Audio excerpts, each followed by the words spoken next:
Firmengründung in der Schweiz, das ist so ein Stammtischthema, was sich hartnäckig hält, als so können wir super Steuern sparen. Dem ist aber leider nicht unbedingt so. Und wir wollen heute das Thema ein bisschen aufrollen und ich freue mich sehr, dass Sebastian, du dir wieder Zeit für uns genommen hast. Bevor wir in das Thema Firmengründung richtig eintauchen, erzähl uns doch ein bisschen was aus der Schweiz. Du bist dann natürlich auch so ein bisschen vorbelastet, hast ja lange Zeit dort gelebt. Stell uns das Land in 3 Sätzen mal vor. Mache ich gerne. Fangen wir an. Schweizer Bevölkerung ist 8,8 Millionen. Davon sind 300.000 Deutsche übrigens. Schweiz ist ungefähr so groß wie Baden-Württemberg. Die Schweizer werden es verzeihen, ist ein bisschen größer als Baden-Württemberg, aber so ungefähr, dass man sich das vorstellen kann. Sprache Deutsch, Französisch, Italienisch, Rätoromanisch. Es gibt 26 Kantone. Direkte Demokratie wird praktiziert, viele Volksentscheide. Ja, also das Volk spricht mit. Staatsverschuldung extrem gering, 27%, Vergleich zu Deutschland 69%, Frankreich 111%, Italien 144%. Auf Platz 4 der reichsten Länder der Welt, nach Luxemburg, Bermuda und Irland. Was Irland betrifft, war ich überrascht. Also ich habe in Irland gewohnt. Also ich muss sagen, die Schweiz aus meiner Perspektive deutlich wohlhabender als Irland. Aber gut, wer weiß, wie das gemessen wird. Arbeitslosigkeit in der Schweiz 2,2%, also Vollbeschäftigung. Inflation ebenfalls 2,2%, ist also kein Zufall. Und wir reden hier Inflation 2022, 2023, wo in vielen europäischen Ländern und anderen Ländern wir von Inflation von zwischen 5 und 10% sprechen. Die größten Städte sind Zürich. Großraum Zürich hat 1,3 Millionen Einwohner. Genf, Großraum Genf ebenfalls 1,3 Millionen.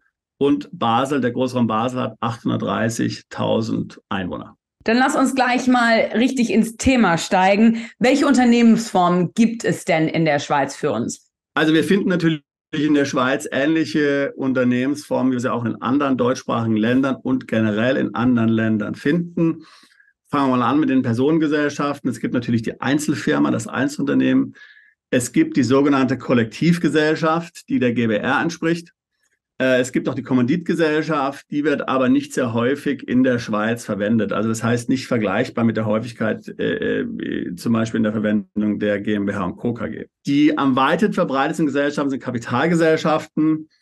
Schweizer AG mit 100.000 Franken Stammkapital kann man vielfach auch sehen bei kleinen Unternehmen. Also wie gesagt, irgendeine Bäckerei, irgendein Maler gründet eine AG. Das hat was mit solide zu tun, das hat was zu tun mit Tradition, das hat was zu tun mit Stabilität. Ja. Hier will man zeigen, dass man eben hier ein, sage ich mal, verlässlicher Kaufmann ist.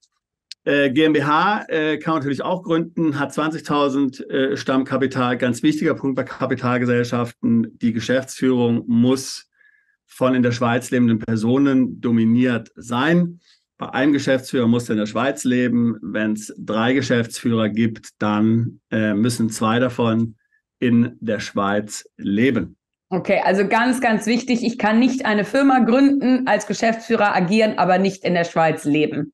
Korrekt. Gut, wie kompliziert ist das denn, so ein Unternehmen in der Schweiz zu gründen? Wie lange dauert es? Was für Papiere muss ich mitbringen? Muss ich direkt vor Ort sein oder kann ich das online oder remotely machen?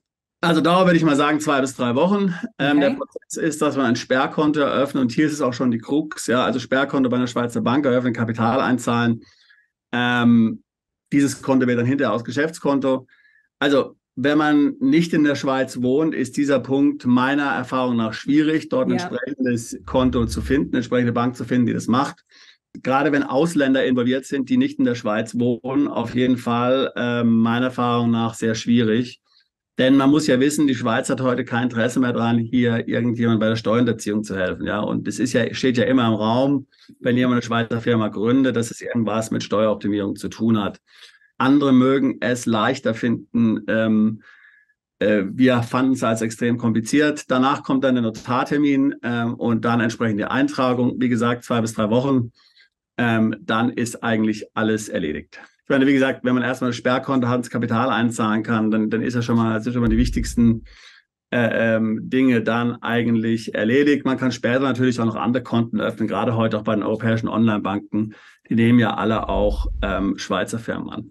Jetzt wissen wir aus anderen Podcasts, die wir aufgezeichnet haben, dass die Steuerbelastung in den Kantonen in der Schweiz sehr unterschiedlich sein können. Erzähl uns ein bisschen was zu der steuerlichen Belastung in der Schweiz, sowohl für eine Firmenperspektive als auch für natürliche Personen. Wie du richtig gesagt hast, die steuerliche Belastung in der Schweiz hängt vom Kanton ab. Es gibt 26 Kantone, die Unterschiede sind enorm.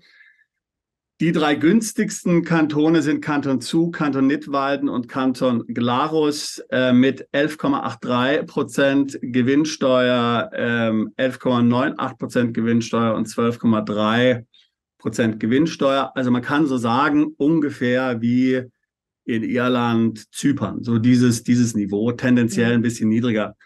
Man muss deutlich sagen, dass die Steuern in der Schweiz in den letzten Jahren jedes Jahr reduziert wurden in jedem Kanton. Ja, also nicht eine Bewegung, vielleicht wie sie andere Länder gemacht haben. Ja. So, die schlechtesten Kantone sind Tessin, Zürich und Bern. Hier liegt dann die Besteuerung bei obszönen 19%, 19,65% und in Bern 21%. Ja. Also auch dort würde jeder sagen, naja, ist noch relativ bescheiden. Ja. Kann man damit leben. Aber wie gesagt, also kann man damit leben, ja. Bei natürlichen Personen kann man einen ähnlichen Steuerwettbewerb feststellen. Wie gesagt, wir haben ja dazu schon mal in einem anderen Video gesprochen. Das kann ich hier jedem nur empfehlen. Wir sagen jetzt mal hier ein paar Steuersätze von jemandem, der 100.000 Einkommen hat und ledig ist. Wenn wir jetzt gleich von den Steuersätzen reden, muss natürlich wissen, dass es bei höheren Einkommen höhere Steuersätze gibt. Aber bei den steuergünstigsten Gemeinden in der Schweiz bei 100.000 Einkommen, wenn man Single ist, kann man davon ausgehen, dass man 6% Einkommensteuer bezahlt. Bei den teuersten Gemeinden auch wiederum 20% Einkommensteuer bei 100.000 Franken. Warum ist das relevant? Möglicherweise will ich ja selbst Geschäftsführer sein meiner Schweizer Gesellschaft. Wenn ich in Deutschland lebe und in der Schweiz dann hier als Geschäftsführer tätig bin, wird dieses Geschäftsführergehalt, was ich vielleicht bekomme, nur in der Schweiz versteuert, nicht aber in Deutschland. Wobei man, wie gesagt, auch berücksichtigen muss, dass die Quellensteuer hier bezahlt wird, nicht möglicherweise die regulären Steuersätze, von denen wir hier gerade eben gesprochen haben. Jetzt weiß ich, wir haben uns darüber unterhalten, dass es im Internet unglaublich viele widersprüchliche Informationen zu diesem Thema gibt und verschiedene Steuersätze angegeben werden. Wenn sich jemand sagt, wo kann ich denn am besten Informationen finden, auf welche Website würdest du die Person denn schicken? Also grundsätzlich würde ich sagen, auf unserer Webseite steht auf jeden Fall viel Info. Dann gibt es auch bei den Kantonen auf den kantonalen Webseiten der Kantonalverwaltung eigentlich gute Informationen.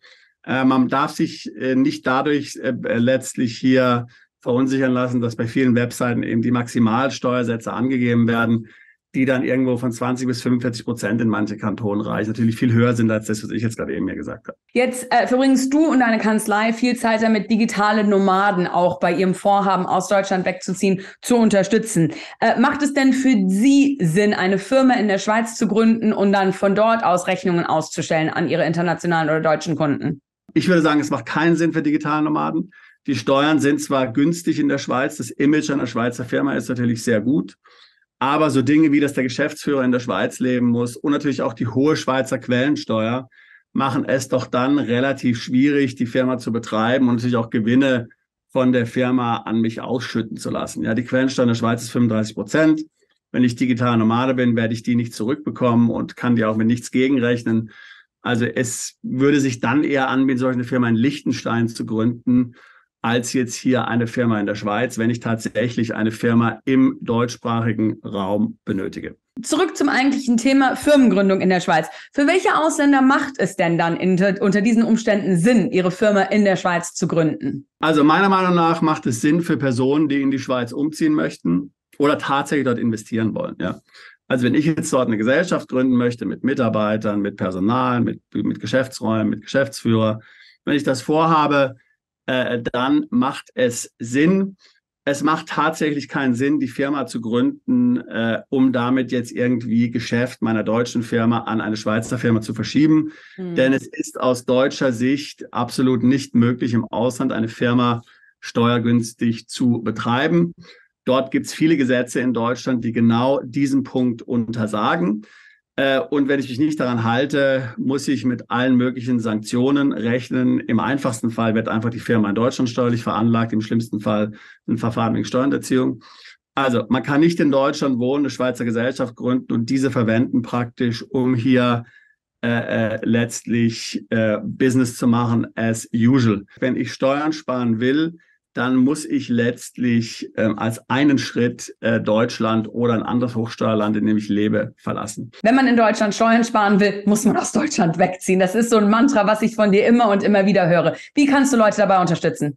Das ist absolut ein Mantra, du hast völlig recht. Das ist letztlich die Sache, die wir jedem ans Herz legen, der Steuern sparen will. Wir helfen dir dabei, in ein Land umzuziehen, wo du steuerlich optimiert aufgestellt bist, in Europa, in Übersee, wo auch immer.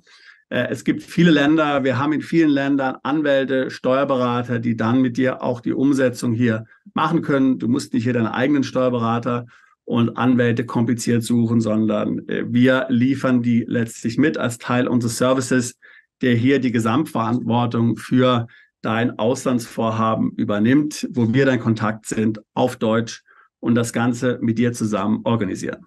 Super, Sebastian. Vielen, vielen Dank für die ganzen Informationen. Gerne. Ja, man kann auf jeden Fall natürlich in der Schweiz in den richtigen, denke ich, im richtigen Kontext, also wenn man jetzt das richtige Jobangebot hat oder anderweitig ein Verdienstmodell findet, was für einen funktioniert, sicherlich sehr gut verdienen, relativ wenig Steuern bezahlen. Ich meine, als ich in der Schweiz gewohnt habe, ich habe eben ja da für PwC gearbeitet und zwar im großen Corporate-Umfeld. Das war natürlich auf jeden Fall gut. Es war sehr international, sehr kosmopolitisch und so. Also ich fand es ein sehr angenehmes Ambiente, ja. Bist du Unternehmer, Freiberufler oder Investor? Zieht es dich schon lange ins Ausland? Mach heute den ersten konkreten Schritt in eine Zukunft mit mehr Geld und mehr Freiheit. Buche ein Beratungsgespräch mit Sebastian und seinen Kollegen. Unsere Kanzlei unterstützt Mandanten wie dich dabei, deine Steuerlast legal zu reduzieren, Vermögen aufzubauen und zu schützen und deine persönliche Freiheit zu maximieren. Profitiere jetzt von unserem Fachwissen und unserem Netzwerk. Gehe zu mandatierung.com und werde Mandant unserer Kanzlei.